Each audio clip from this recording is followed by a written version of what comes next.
और जो मुसीबत तुम पर वाक़े होती है सो तुम्हारे अपने करतूतों से, और वो बहुत से गुनाह तो मुआफ कर देता है।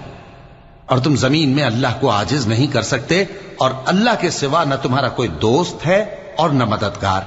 और उसी की निशानियों में से समंदर में चलने वाले जहाज हैं पहाड़ों जैसे। अगर अल्लाह चाहे तो हवा को ठहरा दे कि जहाज उसकी सतह पर खड़े रह जाएं। हर सब्र और शुक्र करने वाले के लिए इन बातों में कुदरत के नमूने हैं। या उनके अमाल के सबब उनको तबाह कर दे और बहुत सौ को मुआफ भी कर दे। और सजा इसलिए दी जाए कि जो लोग हमारी आयतों में झगड़ते हैं वो जान लें कि उनके लिए कोई जाए फिरार नहीं।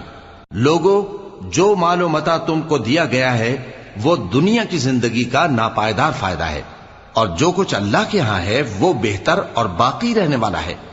यानी उन लोगों के लिए जो ईमान लाए और अपने परवरदिगार पर भरोसा रखते हैं, और जो बड़े बड़े